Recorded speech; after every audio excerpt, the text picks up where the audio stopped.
India and the UK just shook hands on a trade deal. And if you run a business, or you're just paying attention to where the economy is headed, you're going to want to know exactly what just happened here. So here's the deal. Literally. On July 24th, 2025, India and the UK signed the CETA. That's the Comprehensive Economic and Trade Agreement, which is just a fancy way of saying both countries agreed to make trading with each other a whole lot cheaper and easier. It goes live in the second week of May 2026, so the clock is already ticking. Now, why does this matter? Because the ambition behind this thing is massive. We're talking about doubling India-UK trade from $56 billion today to $120 billion by 2030. That's not incremental growth. That's more than doubling the size of the pie in under 5 years. Think about what that means in practice. Right now, when Indian goods cross into the UK, they hit what I'd call a toll booth. An import duty, basically a tax the UK charges on everything coming in. Under this deal, that toll essentially vanishes. A whopping 99% of Indian exports. Textiles, footwear, gems, sports goods, toys. Get zero duty access to the UK market the moment this kicks in. Zero. Gone. But here's the thing. It's not a one-way street. The UK gets something too. Scotch whiskey, which India currently taxes at 150% when it comes in, drops to 75% immediately, and then down to 40% by 2035. UK cars, which face duties as high as 110% right now, will come down to just 10% over 5 years. Through a quota system, meaning a capped number of cars get that lower rate. So yeah, this is a structural reset in how these two economies do business with each other. So that's the what. But the real question, the one that actually matters for your money, is who wins and who's sweating right now. That's next. Now beyond all the headlines and handshakes. The real question is, where does your business actually land in this? Because there are real winners and real losers here. And you need to know which side you're on. Let's start with the good news. If you export textiles, footwear, gems, jewelry, sports goods, or toys, this deal is genuinely exciting for you. Zero duty access to the UK market means your products become 5 to 15% more price competitive overnight. And that graphic on screen right now tells the whole story. Think about it this way. You're selling handcrafted leather shoes to a UK retailer.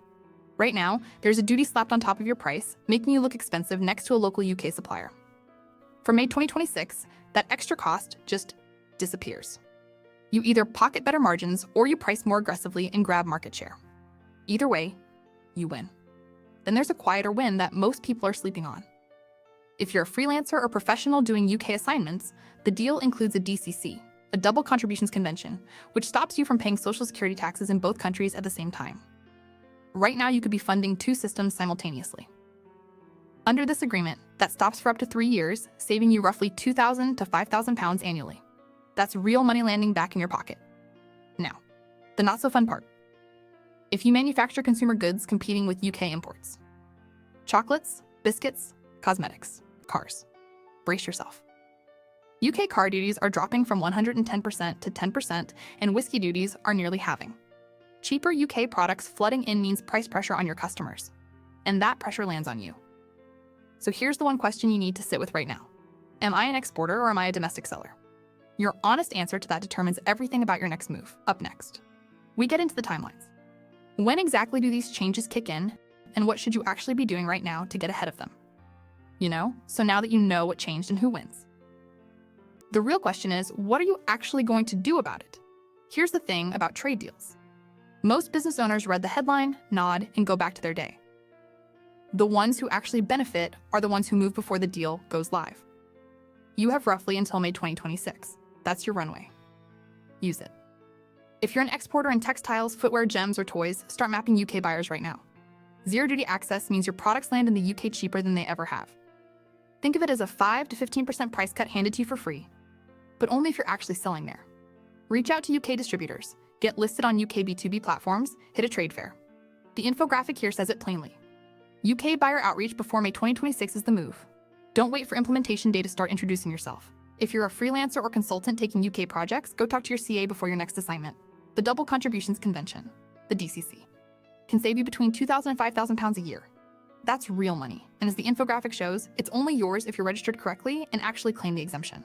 Paperwork kills more savings than bad deals do. Now if you're in domestic manufacturing, consumer goods, beverages, automobiles. This isn't panic time, but it is stress test time. Scotch whiskey duties drop to 75% immediately in May 2026, then slide to 40% by 2035. UK car duties fall to 10% over 5 years. It's staged, not sudden. You have time. Just not unlimited time. Start figuring out how you differentiate on quality, local trust, delivery speed, customer relationships. Because a pure price war with UK imports is a fight you don't want to pick. The big picture? India-UK trade going from $56 billion to $120 billion by 2030 isn't just a government talking point. It's a market that's about to get a lot more interesting. The businesses that learn the rules early will be writing the success stories by 2030. The only question left is whether yours will be one of them. That wraps up this module. If this breakdown helped you connect the dots, share it with someone who needs to hear it. Because the runway is real, and it's already running. Follow us for more updates like this. Thanks for watching. And don't forget to follow us on YouTube, Instagram, and X.